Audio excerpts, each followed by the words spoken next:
ایسے مسافر ہیں جو کہ اب لواحقین ہیں، انہیں ساتوں میں سے ان کی جو کچھ کی کچھ کے ساتھ فیمیلز تھی، ان کو کچھ نہیں کہا گیا۔ تو معاملات بڑے گمبھیر ہیں، ہم کافی دنوں سے ڈسکس کر رہے ہیں کہ بلوچستان کے اندر جو انسرجنسی ہے وہ بہت زیادہ بڑی ہے، ٹیررزم بہت زیادہ بڑی ہے، اور اس کے اندر بہت زیادہ ٹارگیٹنگ ہو رہی ہے، وہ سیکورٹی فورسز کے لوگوں کی ہو رہی ہے، اور پھر اب ہم دیکھ رہے ہیں کہ عام بندوں کی بھی ٹارگیٹنگ ہو رہی ہے۔ لیکن یہ جو اس قسم کے جو واقعات ہیں جس میں باقاعدہ لسانی بنیادوں کے اوپر آئیڈینٹیفیکیشن کر کے باقاعدہ طور پر ان کو آئیڈینٹیفائی کیا جاتا ہے، ان کے شناختی کارڈ دیکھے جاتے ہیں، اور پھر ان کو ان کے ساتھ جو ہوتا ہے وہ اس قسم کے واقعات کے نتیجے میں سامنے آتا ہے۔ اور اس طریقے سے صرف یہی نہیں کہ پنجابی، بلکہ اس کے ساتھ ساتھ ماضی میں خصوصاً 2010، 11، 12 ان دنوں، ان سالوں کے اندر، بلکہ اس سے بھی تھوڑا پیچھے چلے جائے تو جو ہزارہ شیعہ اور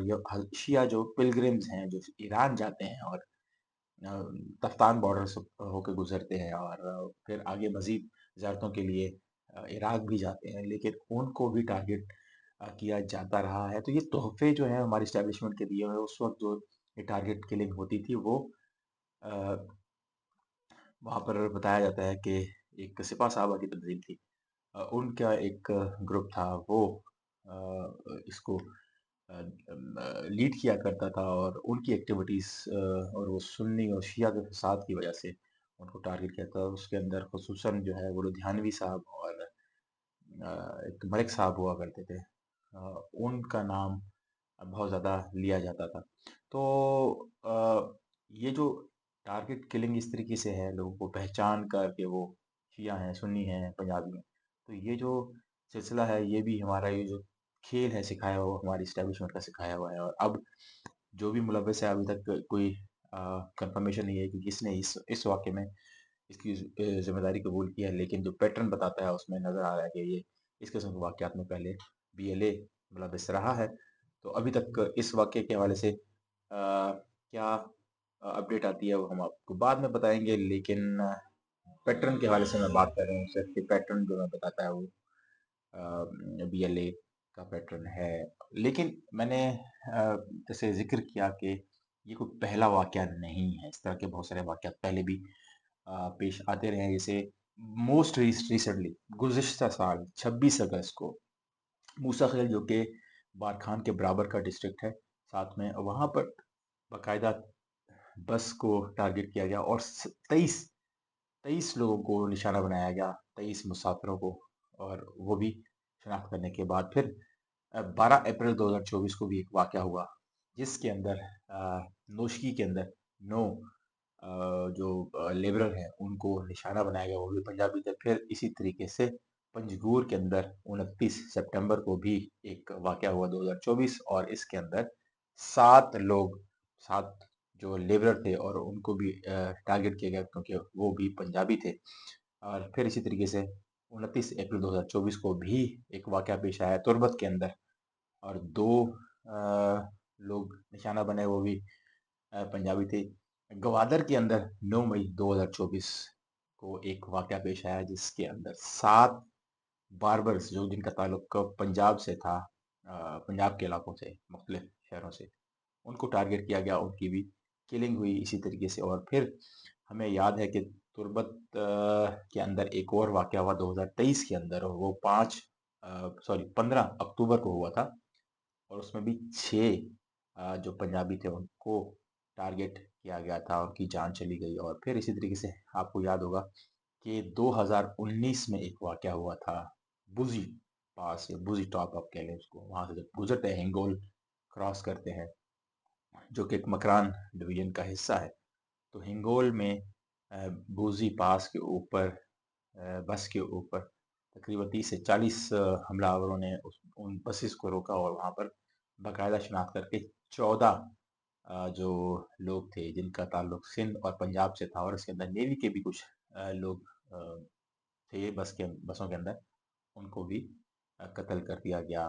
اسی پیٹرن کے اوپر۔ اور پھر ایک واقعہ ہمیں اور نظر آتا ہے تربت کے اندر 11 اپریل کو ہوا 2015، اور اس کے اندر 20 جو لوگ ہیں ان کی جانیں چلی گئی۔ تو یہ ہمیں پیٹرن نظر آتا ہے جو کہ لسانی بنیادوں کے اوپر خصوصاً پنجابیوں کو ٹارگٹ کیا گیا. میں نے جو فگرز آپ کے سامنے پیش کیا یہ میری صرف تھوڑی سی ایفرٹ کے بعد میں نے یہ کیسز اکٹھے کیے ہیں، لیکن اس سے زیادہ واقعات ہیں. اور ایک سلسلہ وہ بھی ہے جس میں پنجابی جو خان کن مزدور ہیں ان کو ٹارگٹ کیا جا رہا ہے. کچھ دنوں پہلے ابھی ایک اور واقعہ بھی ہم نے ڈسکس کیا تھا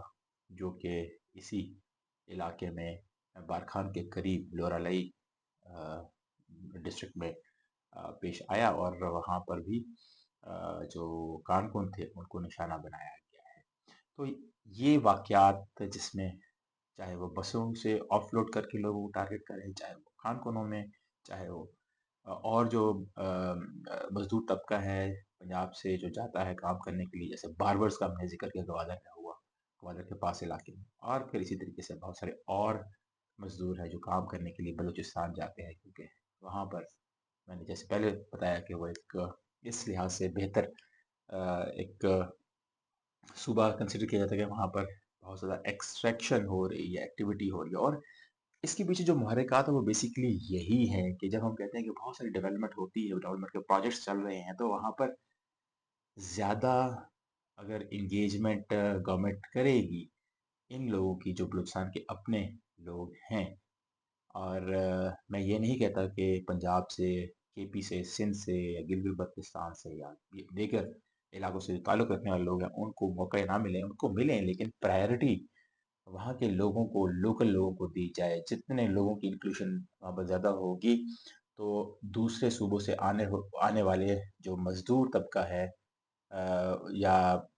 انجینئرز، ایون بہت سارے ایسی پوسٹ پہ آتے ہیں جو وہاں پر کام کے لیے ان پروجیکٹس میں انگیج ہوتے ہیں، ان کی ضرورت ہے. تو ان کے خلاف وائلنس کے، اس طرح کے ٹارگیٹنگ کے واقعات کم ہوں گے. لیکن جو مجھے سمجھ آتی ہے، میرا اپنا تجزیہ ہے، میرا اپنا پوائنٹ آف ویو ہے کہ وہاں کی یوتھ پہلے ہی بے روزگاری کاٹ رہی ہے. وہاں کی یوتھ کی ڈیمانڈ ہے کہ ان کو انکلوڈ کیا جائے اس قسم کی جو ڈیولپمنٹ کے پروجیکٹس ہیں اس کے اندر. اور وہاں پر جہاں پر کول کی مائننگ ہوتی ہے، جہاں پر گولڈ کی مائننگ ہوتی ہے، جہاں پر اور دیگر